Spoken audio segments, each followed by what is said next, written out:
안녕하세요. 사랑하는 서울 드림교회 성도 여러분, 김창도 목사입니다. 혹시 저를 아실지 모르겠어요. 제가 작년 말에 우리 서울 드림교회에 부임하였는데요. 지금까지 성도님들과 함께 예배한 시간보다 함께 예배하지 못했던 시간이 더 길어졌습니다. 지금 부분적으로 함께 예배하고 있지만 온 성도가 함께 드렸던 찬양, 또 말씀, 또 간절한 그 기도가 참 그립습니다. 그날을 소망하면서 오늘 예배를 회복하시는 그 하나님의 말씀의 주 내용인 바로 이 에스겔 말씀, 그리고 그 예배를 넘어서서 하나님의 나라가 이 땅 가운데 도래하기를 선포하는 그 다니엘 말씀, 오늘 이 대선지서 5권 중에 이사야, 예레미야, 에가, 그리고 에스겔, 다니엘 이렇게 함께 나누게 되는데요. 하나님의 회복의 큰 은혜가 저와 여러분 가운데, 또 여러분의 가정과 우리 서울 드림교회 모든 성도님들 가운데 있으시길 주의 이름으로 축원드립니다. 에스겔과 다니엘은 공통점이 있습니다. 대부분의 선지자들은요, 북이스라엘, 남유다 가운데 이스라엘 본토에서 하나님의 말씀을 선포하는 그러한 배경이 있는데요. 오늘 에스겔 그리고 다니엘은요, 독특한 사역 배경에 이력이 있어요. 바로 바벨론의 포로로 끌려간 그 포로 생활 가운데 바벨론 본토에서 하나님의 말씀을 증거하고 또 증언하였던 그런 선지자들이었다는 것이죠. 두 번째는요, 에스겔과 다니엘서의 그 내용이 구약의 요한계시록이라고 불릴 정도로 이상과 환상, 그리고 종말에 대한 예언과 묵시, 그리고 결국은 하나님 나라의 최후 승리를 그런 선포하는 내용이 참 비슷한 그런 내용이 일치가 된다는 것입니다. 그리고 또 흥미로운 부분은요, 이 성전 신학의 관점에서 하나님의 나라가 에스겔에서는 교회를 회복하고 교회의 회복과 하나님의 임재가 있다면요, 바로 그 다음 이 다니엘서를 통하여서는 교회 회복을 넘어서서 하나님 나라가 이 땅 가운데 통치가 되고 실현이 되는, 그러니까 에스겔서는 교회의 회복, 다니엘서는 하나님 나라의 이 땅 가운데 통치의 회복, 이렇게 연계되는 그런 일치점도 또 우리가 볼 수가 있죠. 이것은 어느 것과 비교가 되냐면요, 출애굽 가운데 하나님께서 이스라엘 백성을 광야에서 어떻게 하죠?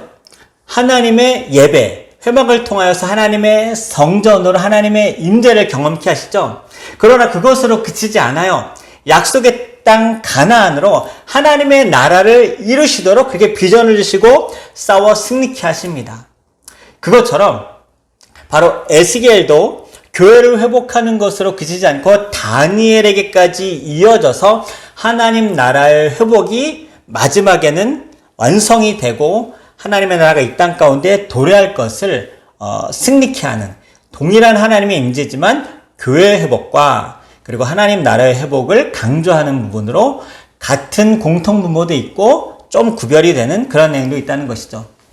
이것은 신약에서도 또한 볼 수가 있는데요. 바로 성전이 있지만 하나님의 임재가 없는 그런 예배당, 그런 하나님의 성전이 아니라 예수 그리스도를 통하여서 새 교회가 탄생이 되었어요. 주님의 교회, 오순절 마가의 다락방 위에 성령의 충만한 은혜를 입은 제자들이 이제는 건물을 통한 그런 예배가 아니라 하나님의 성전을 힘입은 그런 제자들의 모임을 통한 성령이 충만한 그런 교회, 주님의 교회가 시작이 되었죠. 그런데 어떻게 되죠? 이 주님의 교회로 그치지 않고 예수 그리스도의 사명을 받은 이 제자들이 온 민족과 열방 가운데 나가서 제자를 삼고 아버지 아들과 성령의 이름으로 세례를 주고 모든 말씀을 가르쳐 지키게 하는, 이 온 우주 가운데 하나님께서 임하신 것처럼 이 지구상, 이 온 땅 열방 가운데 하나님의 나라가 임하도록, 그래서 다시 오실 예수 그리스도를 예비하는 참 너무나 말씀이 구약이든 신약이든 이렇게 일치되는 것을 보면서 여러분들이 이번 성경 통독을 하시고 성경을 읽는 준비를 하실 때 그런 기대감이 있었으면 좋겠습니다. 먼저 에스겔서의 역사적 배경을 좀 살펴보도록 할 텐데요.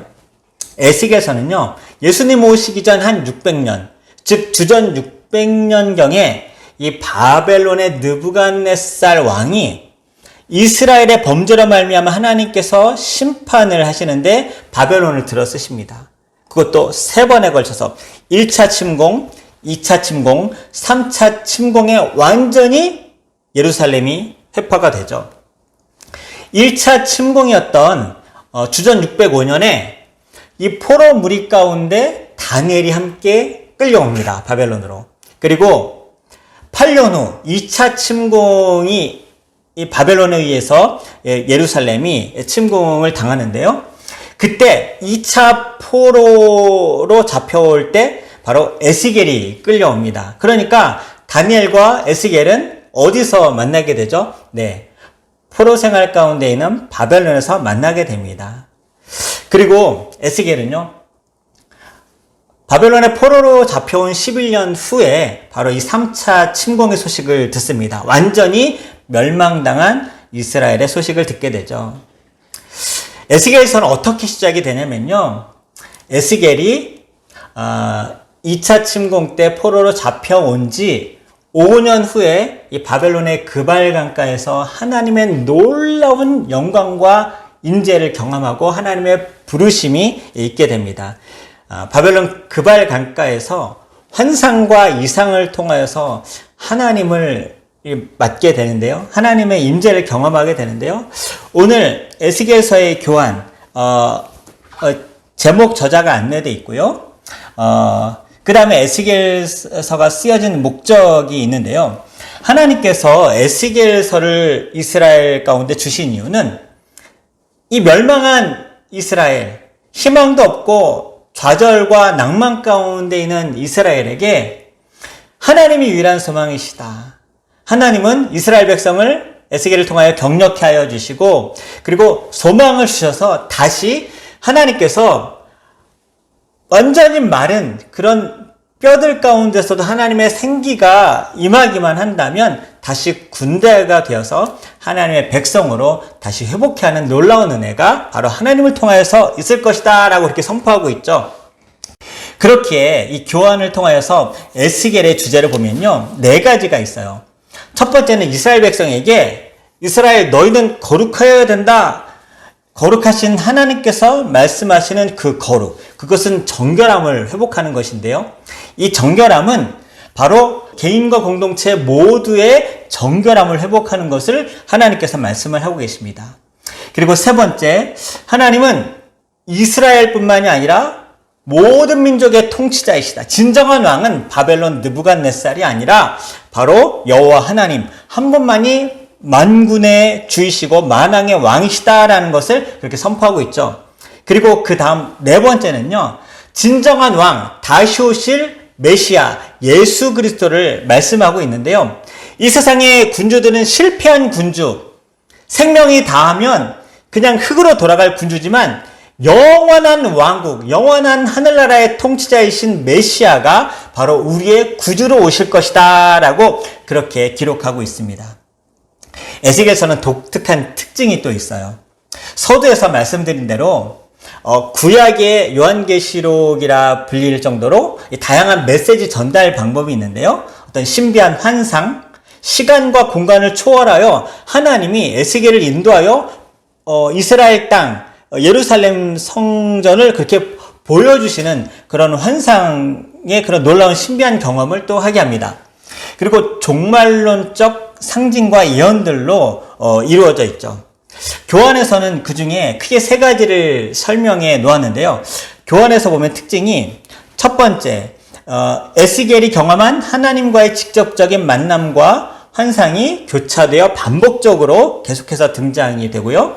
그리고 이스라엘이 하나님의 성전 안 밖에서 예배하는 것이 아니라 우상 숭배와 모든 그런 패역한 일을 저질러서 하나님의 성전에서 하나님의 임재가 떠나가는, 하나님의 성전이지만 하나님이 임하시지 않고 오히려 하나님이 그곳을 떠나가시는 기록을 보여주고 있습니다. 그리고 세 번째는 그렇지만 하나님은 이 회파된 이스라엘, 그리고 완전히 좌절하고 낭망한 이스라엘, 정말 죽은 지 오래된 시체 가운데 하나님께서 생기를 불어넣으셔서 다시 살아나게 하는 환상을 통하여서 하나님은 참 생명과 소망이 여호와 하나님 한 분에게만 있다라고 하나님께서 이스라엘 백성을 회복하시는 것을 그렇게 보여주고 기록되어 있습니다. 에스겔서는요 1장부터 48장까지 기록이 되어 있는데요, 크게 세 부분으로 그 개요를 나눌 수 있습니다. 명확해요. 1장부터 24장까지는 하나님이 유다를 심판하시는 내용이 나옵니다. 그리고 25장부터 32장까지는 하나님께서 이방 나라를 심판하시는 내용이 나오고요. 그리고 마지막 33장부터 48장까지는 하나님께서 구원과 회복에 대한 내용이 기록되어 있죠. 에스겔서는요, 참 또 신비한 이 내용과 어떤 표현 방식이 신비한 만큼 그 은혜의 방식도 참 신비롭게 흘러가는데요. 에스겔이 유다 백성이 3차 바벨론 침공 때 망하기 전에 1차, 2차 때 완전히 멸망하지 않은 상황임에도 유다 백성들이 회개하지 않는 거예요. 그래서 계속 경고를 합니다. 에스겔은 이 죄악에서 떠나야 한다. 우상숭배에서 떠나야 된다. 심판의 경고를 계속해서 퍼붓습니다. 거짓 선지자들을 따르면 안 된다라고 그렇게 얘기하지만 도무지 듣질 않아요. 그래서 결국은 하나님은 바벨론을 통하여 3차 침공을 통하여 완전히 유다를 멸망시키시죠. 그럴 때 오히려 에스겔은 이제 호소하고 경고하고 선포하는 것이 아니라 이스라엘, 회파된 이스라엘, 그리고 낭망한 이스라엘, 절망된 멸망한 이스라엘에게 하나님의 사랑과 소망과 은혜 소식을 그렇게 전하기 시작하죠. 우리 하나님 반드시 우리 이스라엘 하나님의 백성을 회복하실 것이다. 골짜기 마른뼈 환상을 통하여서 어떠한 빼빼 말은 완전히 다시 살아날 살점 하나도 없는 그런 마른 뼈일지라도 하나님께서 생기를 불어넣으시고 하나님께서 임재만 하신다면 하나님께서 군대를 일으키시고 하나님의 백성을 다시 일으켜 세우셔서 하나님의 교회가 회복되고 하나님의 나라, 하나님이 임재하시는 놀라운 통치가 이 땅 가운데 다시 실현될 것이다 라고 그렇게 기록하고 있습니다. 에스겔서에서는요, 내가 여호와인 줄 너희가 알리라라는 표현이 60회 이상 나옵니다. 내가 여호와인 줄 너희는 알아야 한다라는 표현 60회 이상. 이것은 어떤 의미겠습니까?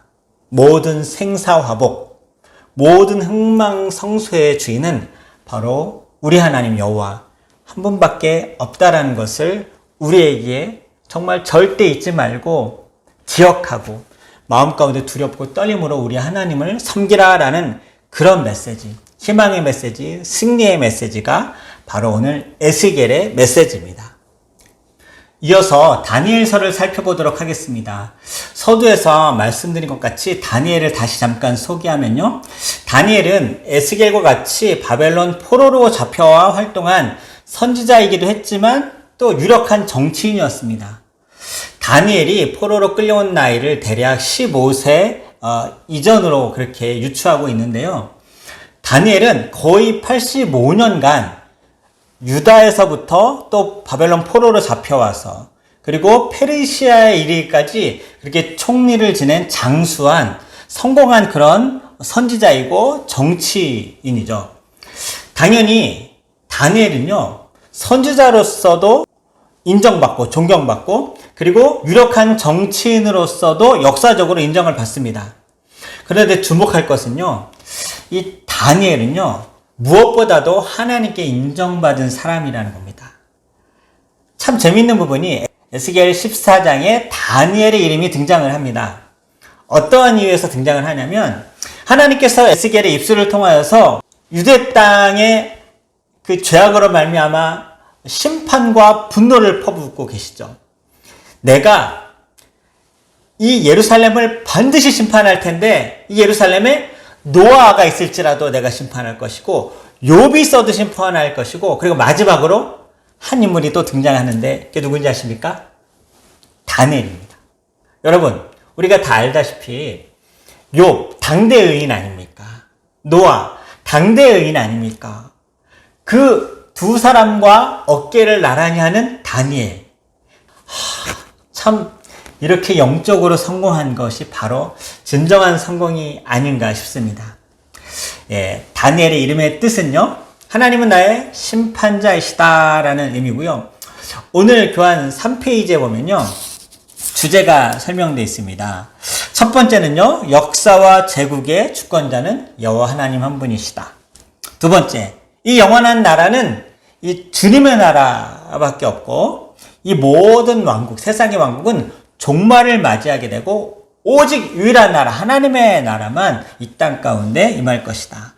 그리고 세 번째, 그렇기에 우리는 시련과 어려움이 있더라도 믿음의 성도들을 통하여 승리케 하시고, 그리고 그 신실한 자들을 통해서 영원한 그 하나님의 나라를 유업으로 주실 것에 대한 그 희망과 소망함을 갖고 그 주권자이신 하나님을 끝까지 신뢰하며 살아야 한다라는 그런 메시지가 바로 다니엘서의 주제입니다. 다니엘서가 주는 특징 4가지가 있어요. 4가지 소개를 또 해드리도록 할 텐데 에스겔과 상당히 일치가 됩니다. 첫 번째는 다니엘과 세 친구의 모델을 통하여서 이 땅에 이 고난받고 이 죄악 폐역한 이 땅 가운데 하나님의 백성들이 어떻게 하나님을 신뢰하고 믿고 그들과 타협하지 않으면서도 어떻게 세상 가운데 하나님의 이름을 드높일 수 있는가, 그렇게 제시하는 그런 모델을 보여주고 있고요. 두 번째는 에스겔과 마찬가지로 이 느부갓네살 왕을 통해 보여주신 그 환상, 그 네 제국의 환상과 비전을 하나님께서 흥망성쇠의 주권자이시다. 그렇지만 영원한 나라, 무너지지 않는 하나님의 나라를 대조시키면서 진정한 나라는 하나님의 나라, 진정한 왕은 여호와 하나님 한 분이시다라는 것을 그렇게 강조하고 있습니다. 그리고 세 번째, 네 번째 교환해 보면요, 이 사람같이 생긴 분의 환상을 통하여 동일하게 에스겔과 같이 예수 그리스도의 초림, 탄생을 그렇게 예고하고 있죠. 다니엘서의 개요를 소개하자면 크게 두 부분으로 나눠지는데요. 1장부터 6장, 그리고 7장부터 12장까지인데요. 1장부터 6장까지는 역사적 사건, 우리가 주일학교 때부터 많이 들었던 다니엘과 다니엘의 세 친구 이야기를 통하여서 어떻게 하나님을 신뢰하며 믿고 살아야 하는지, 어떻게 하나님은 그렇게 하나님을 신뢰하는 하나님의 백성들을 승리케 하시는지, 어떻게 포로된 이스라엘, 그리고 이 땅에 영적 포로로 갇혀있고 묶여있는 믿음의 사람들이 어떻게 승리하며 살아야 할지 그렇게 모델을 보여주고 계십니다. 그리고 두 번째, 7장부터 12절까지 다니엘과 그 환상에 대한 하나님 나라의 영광과 비전을 보여주시는데요. 그렇기 때문에 우리가 이 땅 가운데 고난이 있고 이 땅 가운데 질병과 아픔과 코로나도 있지만 이 고난은 마지막이 있다. 이 고난은 끝나는 날이 있다. 죽음은 다시 부활하는 날이 있다. 모든 죄악은 다시, 모든 흑암과 사망의 권세가 완전히 무너져서 하나님의 나라가 승리케 되는, 하나님의 나라가 도래되는 그날이 있다라는 것을 그렇게 보여주고 있습니다. 또 특징은요, 에스겔과 마찬가지로 다니엘도 요한계시록과 같이 이 구약의 요한계시록이라고 비교될 수 있는 그러한 특징이 있는데요. 여러 가지 환상이 나타나죠. 상징, 예언, 이 종말의 메시지가 기록되어 있습니다. 참 신비하고 어렵지만요, 시작과 끝을 주관하신 하나님과 그의 백성들이 마지막 주님의 나라 왕노릇하며 통치할 것이다라는 것을 보여주고 있습니다. 이렇게 다니엘서가 승리의 메시지로 마무리됩니다. 사랑하는 우리 서울드림교회 성도 여러분, 에스겔, 다니엘 조금 더 친근하고 편안해지지 않으셨나 모르겠습니다. 저만 그런가요? 근데 저는 에스겔과 다니엘 묵상하면서 몇 가지 영적 의미를 깨달아서 참 은혜가 있었는데요. 에스겔에서 하나, 다니엘에서 하나를 잠깐 나누고 마무리하려고 합니다. 에스겔에서는요, 1장 부분이에요. 1장. 에스겔. 하나님의 부르심을 받는 장면. 정말 포로로 잡혀와서 연약하고 뭐 직분은 받았지만 아무런 능력이 없고 영향력을 발휘할 수 없었던 에스겔에게요, 하나님이 엄청난 환상 가운데 임재하십니다. 내 생물이 끄는 전차에 영광이 번쩍번쩍하는 그런 빛을 발하면서 천사들과 함께 하나님께서 등장을 하시는데요. 그러면서 에스겔을 부르셔서 지명하여 하나님께서 에스겔을 통하여서 하나님의 메시지를 증언하는 선지자로 그렇게 임명을 하십니다. 여러분, 그런 임명, 그런 부르심을 받으면 어떻겠어요? 세상 다 가진 것 같지 않겠습니까? 하나님이 날 이렇게 사랑하시는구나. 내 인생은 이제 주로 말미암아 모든 것이 형통케 됐다. 그러나 에스겔은요, 이런 영적 환상, 영적 경험이 있었음에도 불구하고요, 그의 말, 그의 모든 퍼포먼스를 통하여서 하나님의 메시지, 주님께 돌아오라는 이 호소에 단 한 명도 진지하게 돌아오는 열매가 없었어요. 얼마나 저 같으면 비참했을까? 하나님이 날 부르신 게 맞을까? 유다 백성들이 완악하고 아주 완고해서 돌이키지 않았습니다. 그런데 에스겔은 불평하지 않아요. 자기 사명과 소명을 다합니다. 심지어는요, 하나님은 에스겔의 아내의 목숨을 가져가시는데도 에스겔은 하나님의 영광을 위해서 그것을 묵묵히 받아들여요. 하나님은 에스겔을 사람들에게 열광받는 존재로 만들지 않았고요, 에스겔도 어떤 세상의 헛된 유혹, 인기에 흔들리지 않고 묵묵히 주님께서 나를 부르신 그 사명, 그 소명함을 절대로 포기하지 않고 순종함, 정말 큰 도전이 됐습니다. 나는 어떤 목회자가 되어야 될까? 여러분 어떤 집사님, 여러분 어떤 장로님, 권사님, 아니면 어떤 성도님이, 어떤 주님의 제자, 어떤 셀장님이 되어야 될지 한번 되돌아 보셨으면 좋겠습니다. 그리고 다니엘에서 받은 감동은요, 다니엘 하면 똑똑함, 공부 잘하는 모델, 한마디로 신앙도 좋고 공부도 잘하고 세상에서 성공한 그런 대명사 아닙니까? 우리 어머니들, 내 자녀는 다 다니엘처럼 크게 원하시죠? 그래서 오죽하면 학습법도 다니엘 학습법. 이런 좁은 의미의 성공을 다니엘이 말하고 있지 않더라고요. 다니엘은요, 어떻게 하면 내가 주를 기쁘시게 할까? 어떻게 하면 세상 성공, 내 자리와 타협하지 않고 이 땅에 하나님의 나라를 이룰 것인가에만 관심이 있었어요. 참 멋있는 사람이죠. 에스겔과 다니엘, 이런 믿음의 삶을 살 수 있었던 이유는 바로 하나님이 동일하게 보여주신 예수 그리스도의 임재, 하나님 나라의 최후의 영광, 요한계시록을 쓴 요한이 본 예수님의 다시 오심, 그리고 사도 바울이 경험했던 그 3층 천의 천국의 경험, 그런 경험을 한 사람, 그것을 믿는 성도는 이 땅에 연연하지 않는다는 거죠. 여러분, 그 나라가 바로 우리의 나라임을 믿습니까? 그렇다면 이 땅에 연연하지 않는 성도가 바로 하나님의 백성이라는 거죠. 아직 우리가 그것을 경험해 보지 못했지만, 우리가 환상 가운데 체험해 보지 못했을지라도 하나님의 언약의 약속을 믿고 우리가 그 나라를 소망하며 살아간다면 우리에게도 반드시 에스겔과 다니엘 같은 그런 놀라운 은혜의 영광이 주인공이 될 줄 믿습니다. 에스겔과 다니엘과 같은 그런 승리가 저와 여러분의 가정, 우리 모든 드림의 성도님들에게 있길 축복하고요. 한 주간 이러한 기대를 가지고 성경을 이렇게 하나하나 읽어나가신다면 굉장히 큰 은혜가 있지 않을까 기대가 됩니다. 다시 한번 주님의 이름으로 축복하고요. 다음 주에 소선지서를 통하여서 구약을 완독하는 그런 은혜, 그런 영광이 여러분에게도 있으시길 주의 이름으로 축원드립니다. 감사합니다.